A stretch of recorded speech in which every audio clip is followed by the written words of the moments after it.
24 years old. Keyword was. Spoiler alert. He was living in Australia, and he wound up eating a gecko at a party on a dare. Yeah. He died of salmonella 10 days afterwards. And folks, when you hear what he did, you will never want to eat a gecko, as if you did anyway. But he basically, they said, he felt unwell the day afterwards, initially blaming it on a hangover. Then it was coming out both ends, and you can guess what it is. And he was really sick in the moment. He started throwing up, and it was green. That's when they rang the ambulance. They thought it was due to eating a bad piece of chicken at first, but then one of his friends said, no, he ate a gecko last night. And the doctor says, that could be it. David. Yeah, so then by the time he passed, this is horrible, he was bloated with black urine, green vomit, and his testicles were swollen up to grapefruits with fluid leaking from them, and the doctor said, oh, that's normal. So the family... When is that normal? I know. It's after you ate El Pollo Loco, basically. After the food truck in Tijuana. Listen. Like we've all eaten the gecko. No, I think it's the Dorito, the mystery meat. The Dorito shell at the Taco Bell. That's always disturbing. But they said you don't ever think anything like this could ever happen to you. No, and you then don't. It does. What the heck kind of thing is that to say? You never think something like this is going to happen to you, and then your boyfriend gets loaded at a party and eats a gecko and dies of salmonella. Just damn the fates. How could? Why do bad things happen to good people? Well, I mean, what is do you guys have a craziest thing you've ever done that you can admit to on the air? That we can admit on the air? No, man. The statute of limitations haven't passed on the things I've done, man. You got to worry about your bar license as well as the FCC. But how about you, Kevin? Anything? Oh man, there's just like a decade worth of stuff that you can't mention because now you got a wife and kid. Yeah, and I like them a lot. You don't want them to leave. Yeah, I'm quite fond of them. Well, I've got Sarah's on. She's the CEO of my board of executives. You know, like that. I don't mess with that. Yeah, exactly. Well, I mean, the craziest thing I did, I was once challenged to run naked through my entire dorm building, all 3 stories. In college, and that was the prize was to get a case of beer. Carl, no one challenged you. You volunteered. Yes. All right, it wasn't college either. Yeah. Yeah. Last week. It was last week. No, yeah. No, but the worst part was like 2 a.m, and I didn't realize they put the word out throughout the building. And so as I'm running down, I'm thinking it's just a couple of buddies like put me up to this. No, everybody started opening their doors, snapping pictures. I was lucky as well before YouTube. So, yeah. This story does not sound believable, man. You're telling me that people are purposely taking pictures of you running naked across Back the in the hall? late 90s, there was some poor schlub in a dark room that had to develop like 15 cameras of Carl. Dimpled butt running down a dorm hallway with a case of beer. It was dimpled, so I don't know why. And I'm not going to ask for pictures to prove it. You don't need to prove it. No, I won't. Don't. But, but I got to say that guy, the worst part about his whole life experience with eating the gecko, he lost his 15% discount on car insurance. There you go. Oh, there you quack, go. quack. Come on, that's funny. Come on. That's funny. Come on. But we have also one other bonehead of the week, or actually I should say the lucky bastard of the week in a way. There's a man named Furquan in a town called Lucknow in India. This is amazing. Lucknow. Yeah, he had been unconscious since June 21st when he got in an accident, but several days Eating later... a gecko? Exactly. He accidentally ate a gecko. Mohammed Furquan was declared dead, but then he surprisingly awakened at his own funeral. And they said that he was immediately brought to the hospital, put on a ventilator to support him. And his family said this left them traumatized because not only did they have to come to terms with his passing, but then see him move during the funeral. Oof. So, yeah. Yeah, who declared him dead? That guy needs to, he needs a Yelp review score. A one little star. Bit. Yeah, 1 star You Yelp had review. one job. Take pulse. That's it.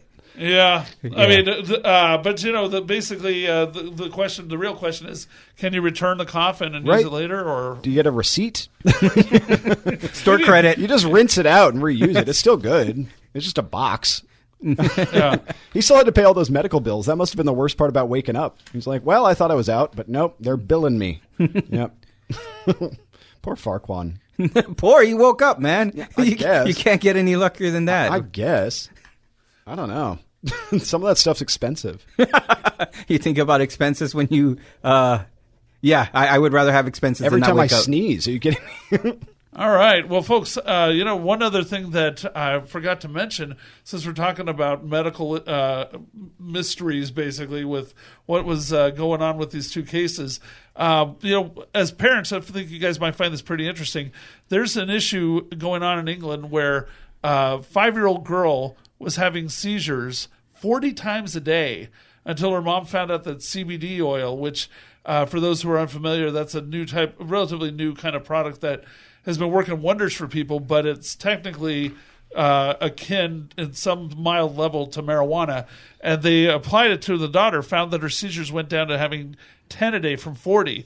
But the school, because of the fact it has marijuana in it, or THC to a small extent, they're refusing to give it to the 5-year-old, saying, hey, we can't do that. So the mom is being forced to drive out 30 minutes a day each way to go give her daughter the oil in the middle of the school day. So what do you guys think of that kind of issue? Do you think a parent should always have the say, or do you think that the school's doing the right thing? If a government gets in the way of telling me how to administer medicine to my kid in order to take care of him, I'm not going to listen to him.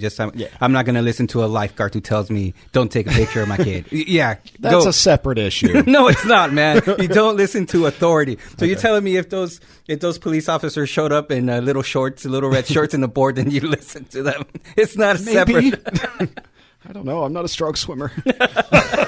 I'm not the strongest swimmer. But your point is right. And it's not that they had an issue with the fact that this 5-year-old girl was receiving this medication. They just didn't want to be the ones to give it to her, which seems petty to me. Having said that, I've driven a lot farther than that for weed before. I mean, you're like, is that all? 45 minutes round trip? That's fine. Well, see, you should have done what I did when I wanted alcohol. All I had to do was run naked through the hallways and then get photographed, embarrassingly. But yeah. But that's an interesting. This is in England, right? I'm not familiar with their prohibition laws, and CBD is derived from cannabis. It's just the not psychotropic aspect of it. It's not THC. It doesn't get you high. It's not recreational. Mm-hmm. There's really nothing recreational about it. It's purely therapeutic. And you can buy it in Walgreens now. It comes in lotion. Yeah, it's like a topical cream, a topical ointment. They sell packs of it at gas stations. You can smoke it like a cigarette for some reason. Wow. I don't know why you'd want to, but it's I guess a thing where the FDA hasn't quite caught up to it yet, to the fad of it yet, and I'm sure they will. Because it's harmless and they're not making all the money off. You're sure they will? I'm sure they're going to try. But it's harmless. It's harmless, and if anybody asks anybody, we all know somebody who has benefited from this. Really? Yeah, it's a long, hard day at work. You rub some on your feet. It makes your feet feel better. Really? Yeah. There's CBD bath my nasty lotion. Feet. I'm going to try that. Yeah. Let me know how it goes. Okay. It's a miracle drug, really, and we're still finding out stuff about it that we don't know.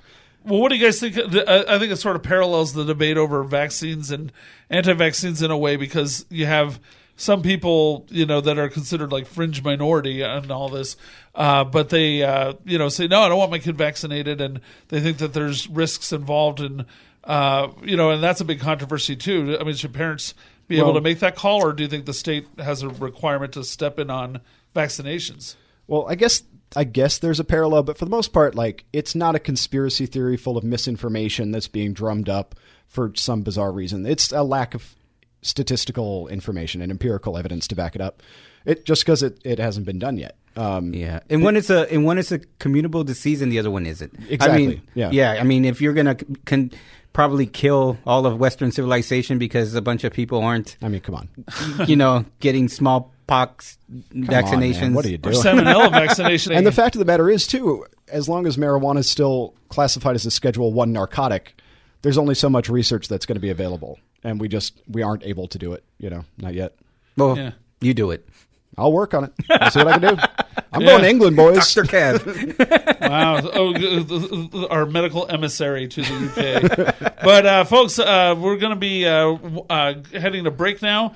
And when we come back, it'll be Andrew Dice-Clay as our very special guest. He's doing an amazing tour at Roseanne called the Mr. and Mrs. America Tour. And you'll hear all about it and the rest of his illustrious career when we return. Thanks. All right, cool.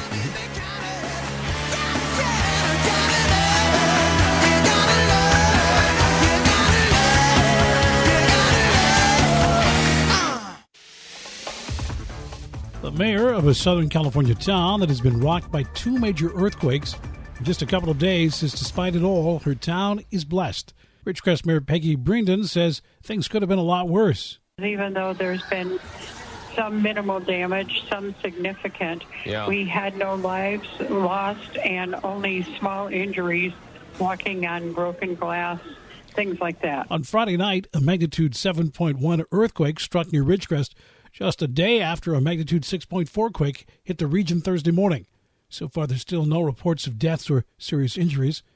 The mayor says any residents with damage in their property should alert the city. They have cracks or feel they need inspections of their homes or their buildings to call us. She says if another earthquake does strike, the town is prepared and will act accordingly. Pray for tomorrow that we don't get any more major aftershocks. I'm Larry Marino in the Answer Newsroom. Message and data rates may apply. If you've been wearing a ball cap this summer because you're embarrassed about hair loss, it's not too late to lose the hat and get your hair back. Because Bosley, America's #1 hair restoration expert, is giving everyone who texts GET to 85850 an absolutely free information kit and an incredible deal as part of the Hats Off for Summer savings event. Trusted by men and women all over the country, Bosley uses the latest technology. Their solution to hair loss is permanent and protected by the Bosley Guarantee. And when you text GET to 85850, you'll see for free just how easy and affordable it really is.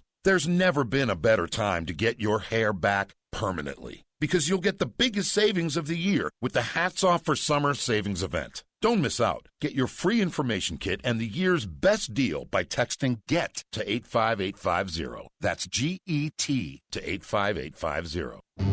Driving is freedom. The freedom to keep moving, to control your destiny, and to choose your path. And now that freedom fits in the palm of your hand. It's called Ford Pass, the only app that gives you roadside assistance, Ford Pass rewards, and now when you buy or lease a new Ford, earn points you can use toward flexible complimentary maintenance that gives you, well, more freedom. Ford Pass, built to keep you moving, built Ford proud. Visit your participating Ford dealership to find out about getting flexible complimentary maintenance when you buy or lease a new Ford and sign up for rewards. Roadside assistance is included for certain Ford owners and available to everyone for a per-service fee. Ford reserves the right to change program details without obligations. Visit your participating dealer or FordPassRewards.com for program rules and restrictions. Ford Pass, compatible with select smartphone platforms, is available via a download. Every day, in every way, we make the argument that the individual needs to be empowered. We got to get the government off the backs of job creators. As my dad used to say, I never got a job from a poor person. On the next Liotta Show. Monday at 6 on AM 870, The Answer. Welcome. You've tuned in to Man Up, heard each and every Saturday evening at 8. Where hosts Antonio Delgado, Carl Kozlowski, and Ron Pearson, along with their guests, take a stand for modern manhood. Stand up and man up, America. And now, your hosts, Antonio, Carl, and Ron. And welcome back to Man Up. As always, I'm your host, Carl Kozlowski, and with me are... Yo, Antonio Delgado here. And Kevin Corcoran. And now we're bringing you our fabulous guest of the week, one of the most iconic and controversial comics of all time, the first comic ever to sell out Madison Square Garden 2 nights in a row. He's also become an acclaimed dramatic actor in movies such as Woody Allen's Blue Jasmine and A Star is Born. He'll be starting a national tour with Roseanne called the Mr. and Mrs. America Tour, and he's coming on his own to the Oxnard Levity Comedy Club July 11th through 13th. Ladies and gentlemen, Andrew Dice-Clay. How you doing? I'm all right. That's quite an intro you gave me. He's pretty good, right? Yeah. You know, that was nice. Worthy of a king of comedy, sir. So tell us about the Mr. and Mrs. America tour. Sounds pretty wild. How did you decide to team up with Roseanne? Well, just that, I felt she got in trouble for nothing. And, we're living in a day and age where you could lose a whole career over something you said, and that's, to me, that's First Amendment stuff. I went through it 30 years ago. So when I went through it, nobody had my back. And I've been friends with Roseanne for, 30-something